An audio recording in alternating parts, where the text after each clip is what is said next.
Hello friends, maths तेवर में आपका स्वागत है। आज हम कक्षा 10 के गणित विषय के 2015 के प्रश्न पत्र को सॉल्व करेंगे। इससे पहले वीडियो में हमने क्वेश्चन नंबर 23 तक सॉल्व किया था।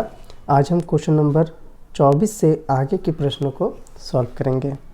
तो आइए देखते हैं क्वेश्चन नंबर 24 में क्या है। देखिए इसमें क्वेश्चन नंबर 24, एक त्रिभुज ABC बनाइए जिसमें AB बराबर 5 सेंटीमीटर, BC बराबर 7 सेंटीमीटर, कोण ABC बराबर 50 डिग्री हो। फिर एक अन्य त्रिभुज की रचना कीजिए जिसकी भुजाएं त्रिभुज ABC की संगत भुजाओं की 7/5 गुनी हो। ठीक है, तो 7/5 गुनी ऐसा त्रिभुज हमें दिखाना है। तो आइए पहले इसमें लिख लेते हैं कि हमारे पास जो दिया हुआ है उसको लिख लेते हैं। AB बराबर 5 सेंटीमीटर दे रखा है, BC बराबर 7 सेंटीमीटर और कोण ABC बराबर है 50 डिग्री। तो देखिए सबसे पहले स्टेप में हम क्या करेंगे। ठीक है, सबसे पहला स्टेप तो मैं नहीं लिख रहा हूँ। ठीक है, मैं सिर्फ तरीका बता रहा हूँ कैसे बनाना है। सबसे पहले आप स्केल की सहायता से एक लाइन खींच लीजिए BC। ठीक है, BC इक्वल्स टू 7 सेंटीमीटर का एक लाइन खींच लीजिए। उसका देखिए कोण ABC दे रखा है, 50 डिग्री दे रखा है। तो चांदे की सहायता से यहाँ से 50 डिग्री का एक कोण बना लीजिए। ये x मान लीजिए। ठीक है, ये 50 डिग्री का हो जाएगा। अब यहाँ पे हमें क्या करना है, B को केंद्र मानकर 5 सेंटीमीटर का एक चाप लगा देना है। ये चाप जहाँ पे कटेगा वो बिंदु हमारा A होगा। ठीक है, ये होगा 5 सेंटीमीटर का। फिर इस बिंदु A और C को हम मिला देंगे, इस प्रकार से मिला देंगे। तो एक ABC त्रिभुज हो गया जिसमें B 50 डिग्री का एक कोण हो गया। ठीक है, ये सब प्रकार से ही आप करेंगे चांदे की मदद से और स्केल की मदद से। अब यहाँ से एक न्यून कोण बना दिया हमने। ठीक है, ये बना दिया है। इसको हम x लिए तो इसको y ले लीजिए। अब देखिए हमें अनुपात क्या निकालना था। इसमें अनुपात निकालना था 7:5, यानी 7:5 में। तो देखिए इसमें अधिकतम क्या है, 7 है, तो इसके 7 टुकड़े करेंगे। 1-1 सेंटीमीटर का चाप लगा दीजिए। यहाँ से प्रकार के नोक यहाँ पर रख के 1 सेंटीमीटर, यहाँ से 1 2 3 4 5 6 7। तो इसको B1 मान लीजिए, B2 B3 B4 B5 B6 और B7। ठीक है, अब देखिए नीचे क्या है, 5 है, तो B5 को मिला दीजिए इससे इसको मिला देंगे। ठीक है, अब हमें क्या करना है, इसके समानांतर B7 से लाइन खींचनी है, क्योंकि ऊपर 7 है तो B7 इसके समानांतर। ठीक है, समानांतर देखिए ये समानांतर खींचने के लिए प्रकार की मदद से भी कर सकते हैं या सेट स्क्वायर से भी आप लोग कर सकते हैं। ठीक है, तो सेट स्क्वायर की मदद से आप क्या करेंगे, इसके समानांतर एक लाइन खींच लेंगे इस प्रकार से, और इस line co dot dot dot dot से आगे बढ़ा देंगे। ठीक है, तो ये C' पे कटेगा। अब इसी प्रकार इसको थोड़ा सा हम रोटेट कर लेते हैं। ये जो लाइन है इसके समानांतर हमें खींचना है, तो ये इसके समानांतर इस प्रकार से आगे बढ़ेगा। इस लाइन को थोड़ा आगे बढ़ा देंगे। ठीक है, यहाँ पे इंटरसेक्ट कर रहा है ये, तो ये वाला लाइन हमारा A' हो जाएगा। इसको B' कर दीजिए। ठीक है, क्योंकि B पॉइंट था, इसको कुछ भी कर सकते हैं। जैसे ये पॉइंट A था तो हम A' ही ले लेंगे तो ज़्यादा बेहतर होगा। ठीक, तो इस प्रकार से ये वाला त्रिभुज हमारा बन जाएगा। थोड़ा सा यहाँ पे इंटरफेयर हो गया है। ठीक है, तो कुछ इस प्रकार से बनेगा ये प्रकार से। ठीक है, स्केल से इन सब की मदद से बनानी है। मैंने तो यहाँ पे रफ डायग्राम बना दिया पेन से, लेकिन आप लोग जब बनाओगे तो इसको जो प्रकार वगैरह है इससे बना लेना। ठीक है, देखिए मेन इसमें समानांतर रेखा खींचना होता है। यहाँ से इसके समानांतर लाइन खींचने के लिए मैं थोड़ा सा बता देता हूँ कैसे खींचेंगे। इस लाइन को तो यहाँ से मिला देंगे ऐसे। ठीक है, फिर प्रकार के नोक को ना आप यहाँ रखिए और थोड़ा सा दूरी भर के एक चाप यहाँ से लगा दीजिए। ठीक है, फिर प्रकार के नोक को B7 पे रखिए, फिर ये चाप लगा दीजिए इस प्रकार से। अब प्रकार के नोक को यहाँ पे रख के यहाँ पे पेंसिल को यहाँ पे रखिए, पूरा दूरी नाप लीजिए कि कितना है। अब सेम वही चीज़ प्रकार के नोक को यहाँ पे रख के पेंसिल से यहाँ पे चाप लगा दीजिए। जहाँ पे कटेगा ये लाइन और ये लाइन जहाँ पे कटेगा उसको इससे मिला दीजिए और उसके बाद आगे बढ़ा दीजिए इसको। ठीक है, तो ये इसका समानांतर बन जाएगा। इसी प्रकार इधर भी करेंगे।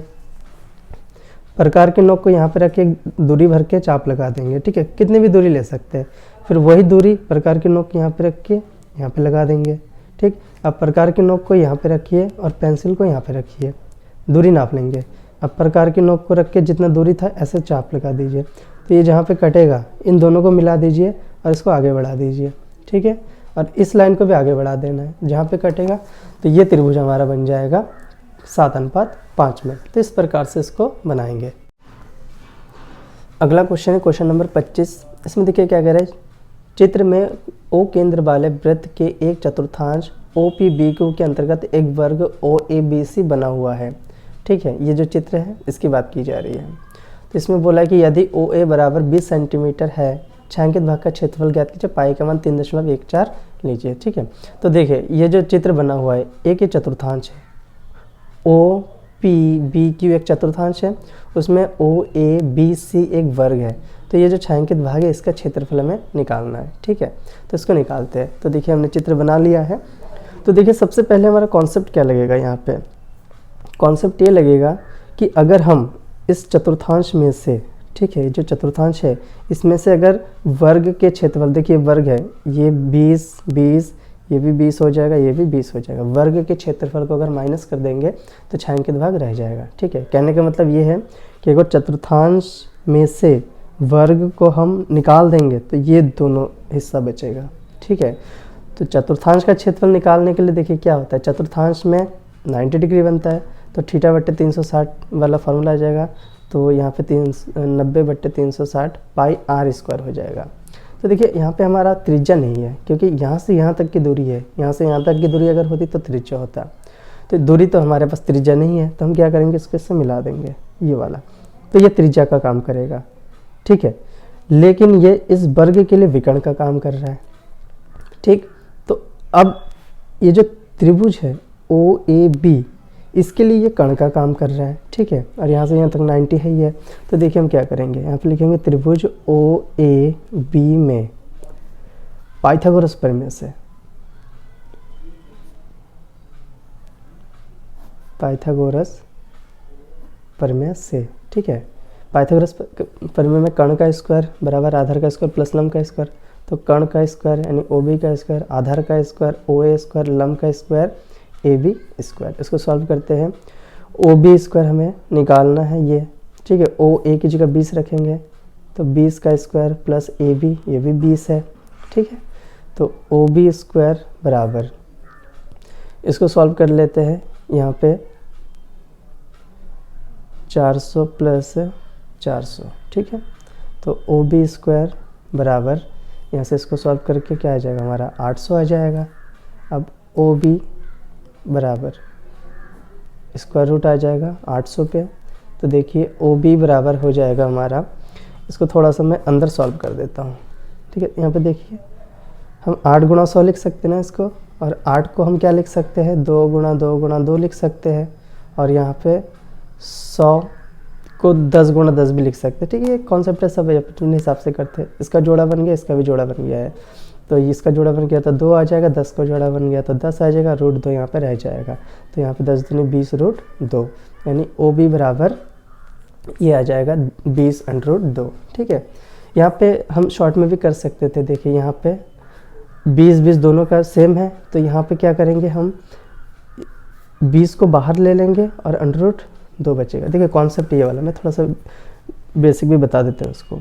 अगर यहाँ पे रूट के अंदर A² प्लस A² रहता है तो हम बाहर क्या लिख सकते हैं, A लिख सकते हैं, √2 लिख सकते हैं, शॉर्ट रूल होता है। ठीक है, अगर यहाँ पे दोनों सेम रहे तो वो सेम वाला बाहर आ जाएगा और √2 बचेगा अंदर। ठीक है, ये वाला कॉन्सेप्ट अगर लगाएंगे तो देखिए हमारा एक लाइन में हो जाएगा यहाँ पे। और अगर वो वाला कॉन्सेप्ट याद नहीं रहता तो आप इस प्रकार से भी कर सकते हैं। ठीक है, तो ये वाला कॉन्सेप्ट भी सही है, इससे ना ईजिली आ जाएगा, और ये इस प्रकार के क्वेश्चन में ही अप्लाई होता है, बाकी क्वेश्चन में अप्लाई मत कीजिएगा इसको। ठीक है, जब ये और ये सेम रहे तभी वाला ये कॉन्सेप्ट आता है, नहीं तो इस प्रकार से ही करना हर एक क्वेश्चन को। ठीक है, ये मेथड कोई टफ नहीं है, इजी है। तो देखिए अब हमारे पास ये त्रिज्या मिल चुका है यहाँ से यहाँ तक। ठीक है, अब हम कॉन्सेप्ट लगाते हैं। यहाँ पे लिखेंगे छायांकित भाग का क्षेत्रफल बराबर चतुर्थांश का क्षेत्रफल माइनस वर्ग का क्षेत्रफल। ठीक है, ये कॉन्सेप्ट हमने लगा दिया है। अब चतुर्थांश का क्षेत्रफल है, चतुर्थांश में तो कोण 90 का होता है, थीटा बट्टे 360, तो 90 बट्टे 360, पाई की जगह पे 3.14 रखना है और आर की जगह पे 20√2, आर स्क्वायर है तो 20√2 गुणा 20√2 आ जाएगा। ठीक है, फिर माइनस वर्ग का क्षेत्रफल भुजा गुणा भुजा, वर्ग की भुजा 20 है तो 20 गुणा 20 हो जाएगा। आई होप ये समझ में आ गया होगा। ठीक है, यहाँ पे लगा है थीटा बट्टे 360 पाई आर स्क्वायर, तो मैंने फार्मूला लगाया नहीं, मैंने डायरेक्ट ही इसको लिख दिया है। थीटा चतुर्थांश है यहाँ पे देखिए, तो ये तो 90 होना चाहिए, चतुर्थांश है तो ना, तो ये 90 हो जाएगा। थीटा की जगह 90 रख देंगे और आर अभी आया था यहाँ से यहाँ तक त्रिज्याई तो था, ये हमने निकाला था अभी 20√2 निकाला था। अब इसको हम सॉल्व कर देते हैं। देखिए इसको 0 से 0 काट दिया, 9 चौको 36 आ जाएगा। ठीक है, और यहाँ पे अगर इसको करेंगे 4 पंजे 20 आ जाएगा। अब जो जो बचेगा उसको लिखेंगे 3.14 ये आया। ठीक है, यहाँ पे 5√2, देखिए यहाँ पे थोड़ा सा मैं सॉल्व कर देता हूँ, 5 को 20 से के साथ लिख देता हूँ, √2 2 आ जाएगा। ठीक है, थोड़ा सा कॉन्सेप्ट मैंने सरल कर दिया वहाँ से। अब 20 का गुणा करेंगे तो 400 हो जाएगा। अब देखिए यहाँ पे 5 दूनी 10, ठीक है, यानी कि 100 हो जाएगा। यहाँ पे 20 पंजे 100 हो जाएगा, गुणा 2 माइनस 400। अब देखिए यहाँ पे कॉन्सेप्ट, इसको इससे गुणा करेंगे तो 314 हो जाएगा, गुणा 2 माइनस 400। अब इसका गुणा कर देंगे। ठीक है, तो हमारे पास 628 माइनस 400 आएगा। इसको हम घटा देंगे, घटाने पर 8 2 2 इतना सेंटीमीटर स्क्वायर हमारा आंसर आ जाएगा। ठीक है, तो ये इस प्रकार से ही सॉल्व हो जाएगा। ये बहुत ही इजी सॉल्व है इसका, इस प्रकार से आप लोग कीजिए, बहुत ही इजी तरीके से हो जाएगा। अब अगला क्वेश्चन करते हैं इसी का अथवा वाला क्वेश्चन। इसमें कह रहे हैं चित्र में 42 सेंटीमीटर त्रिज्या के एक वृत्त से एक त्रिज्याखंड OAPB काटा गया है। त्रिज्याखंड का कोण 120 डिग्री है। त्रिज्याखंड OAPB का परिमाप तथा क्षेत्रफल ज्ञात कीजिए, पाई का मान 22/7। देखिए यह चित्र है, इसमें हमें त्रिज्याखंड का क्षेत्रफल बताना है और यहाँ से यहाँ तक की लंबाई बतानी है, यानी परिमाप बताना है। तो परिमाप में क्या हो जाएगा, यहाँ से इसकी लंबाई प्लस ये पूरा बताना है। ठीक है, तो इस प्रकार से देखिए यहाँ पर OAPB इसका क्षेत्रफल और परिमाप दोनों बताना है। ठीक, तो आइए सबसे पहले इसका क्षेत्रफल की बात करते हैं। तो देखो आर तो दे रखा है त्रिज्या इसमें, अब इसमें क्षेत्रफल निकालना है। तो यहाँ पे लिखेंगे त्रिज्यखंड का क्षेत्रफल बराबर थीटा बट्टे 360 पाई आर स्क्वायर। देखिए यहाँ पे थीटा बराबर है 120 डिग्री, चित्र में है ना 120। ठीक है, तो थीटा की जगह तो हम रखेंगे 120 रखेंगे, बट्टे 360, पाई की जगह पे 22/7 और आर का स्क्वायर यानी 42 गुणा 42 हो जाएगा। इससे इसको काट देते हैं, 12 एकम 12, 12 तिया 36। ठीक है, 7 6 42, 3 दूनी 6। अब जो जो बचेगा उसको लिख देंगे, 22 बचा, इधर 2 बचा और ये 42 बचेगा, 22 दूनी 44 और यहाँ पे 42 आ जाएगा। ठीक है, अब हम 42 और 44 का कर देंगे गुणा। ठीक, तो 42 और 44 का गुणा करने पर हमारा जो आएगा आंसर वो आएगा 1848 सेंटीमीटर स्क्वायर।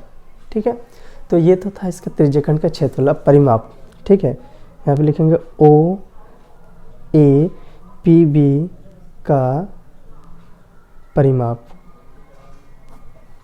तो सबसे पहले हम क्या करेंगे, देखिए ये चाप की लंबाई यहाँ से निकाल लेंगे, फिर जितना आएगा उसमें 42 इधर का और 42 इधर का जोड़ देंगे, परिमाप आ जाएगा। तो यहाँ पे लिखेंगे चाप की लंबाई। ठीक है, चाप की लंबाई बराबर थीटा बट्टे 360 × 2 पाई आर, ये फार्मूला होता है। ठीक है, चाप की लंबाई सिर्फ यहाँ से यहाँ तक की लंबाई निकालने का फार्मूला। थीटा की जगह पे 120 रखेंगे, 360 गुणा 2 पाई का मान 22/7 और आर 42 आ जाएगा, इससे ये कट जाएगा, 12 तिया 36, 6 42, 3 दूनी 6। तो देखिए यहाँ पे क्या आ जाएगा, 2 गुणा 22 गुणा 2। ठीक है, 22 दूनी 44, 44 दूनी 88, इतना सेंटीमीटर आ जाएगा चाप की लंबाई। अब लिखेंगे OAPB का परिमाप बराबर, देखिए 42 प्लस ये प्लस 42, तो हम लिखेंगे 42 प्लस 88 प्लस 42, तो 42 और 42 हमारा हो जाएगा 84 प्लस 88, इसको जोड़ देते हैं, 8 4 12, 8 16 और 1 17, इतना सेंटीमीटर हो जाएगा इसका परिमाप। ठीक है, तो इस प्रकार से इसको सॉल्व करेंगे। अब नेक्स्ट क्वेश्चन करते हैं, क्वेश्चन नंबर 26। इसमें कह रहे हैं कि दो क्रमागत धनात्मक पूर्णांक ज्ञात कीजिए जिनके वर्गों का योग 365 हो। ठीक है, कह रहे हैं दो क्रमागत धनात्मक पूर्णांक ज्ञात कीजिए जिनके वर्गों का योग 365। तो सबसे पहले लिखते हैं, माना पहला पूर्णांक, ठीक है, बराबर x, दूसरा पूर्णांक बराबर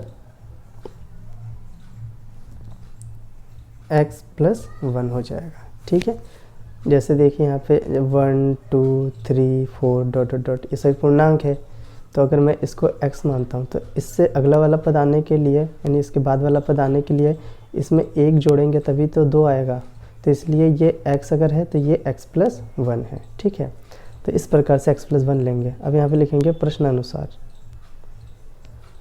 इसमें कह रहा है कि दोनों के वर्गों का योग, यानी इसका वर्ग प्लस इसका वर्ग, इसका जो योग है वो 365 है। अब इसको हल करना है हमें, तो देखिए ये एक्स स्क्वायर हो जाएगा, इसमें a प्लस बी का होल स्क्वायर लग जाएगा, यानी a square plus b square plus 2ab वाला फार्मूला यहाँ पे लगा देंगे। ठीक है, यहाँ पे लिख भी देते हैं a प्लस बी का whole square equals to a square plus b square plus 2ab। ठीक है, ये फार्मूला लिख देंगे। अब इसको सॉल्व कर लेते हैं, x square 2x square plus 1 का स्क्वायर 1 ही होगा, प्लस 2 को x से करेंगे 2x, 2x बन जाए 2x, ये 2x ही आएगा, और यहाँ पे 365। ठीक है, 365 को इधर ले आएंगे, 2x स्क्वायर प्लस 2x, इसको रीअरेंज भी कर लेते हैं, प्लस 1 रीअरेंज कर लिया, और ये 365 प्लस का इधर आके 365 माइनस का हो जाएगा।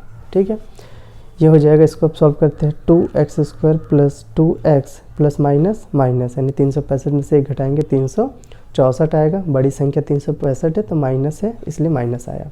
इसमें से 2 कॉमन ले लीजिए, तो 2 कॉमन लेने पर यहाँ पे सिर्फ एक्स स्क्वायर बचेगा, यहाँ पे x बचेगा, और 2 कॉमन लेने का मतलब 2 से इसको भाग दे दीजिए, तो 2 एकम 2, 2 अट्ठे 16, 2 दूनी 4, ये बचेगा। ठीक है, अब 2 तो गुणा में इधर आके बट्टे में जाएगा, तो 0/2 0 ही हो जाएगा, तो यहाँ पे बचेगा x square plus x minus 182 बराबर 0 हो जाएगा। ठीक है, अब देखिए इसको हम गुणनखंड विधि से या द्विघाती सूत्र किसी भी मेथड से हल कर सकते हैं। ठीक है, तो इसको हल करते हैं। देखिए यहाँ पे गुणांक 1 है, तो हम क्या करेंगे, 182 को एक्स स्क्वायर के गुणांक से गुणा करेंगे, यानी 182 ही आएगा, क्योंकि यहाँ पे 1 है।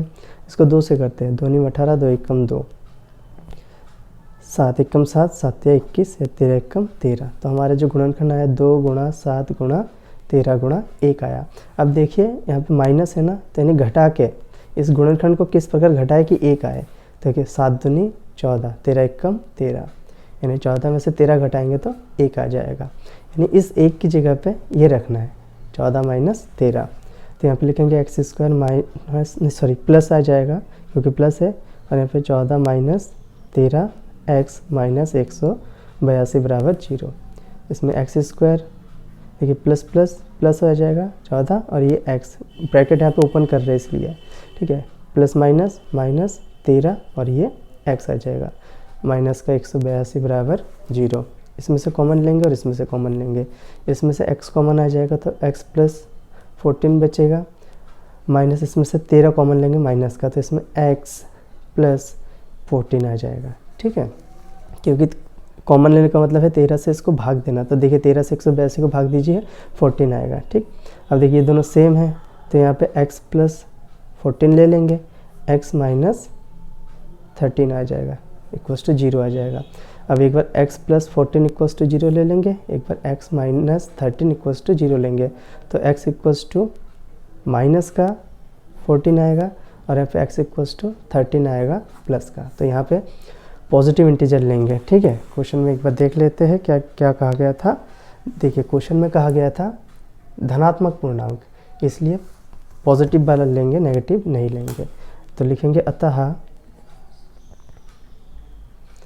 पहला पूर्णांक बराबर, ठीक है, 13 हो जाएगा, क्योंकि देखिए पहला पूर्णांक हमने क्या माना था, x माना था।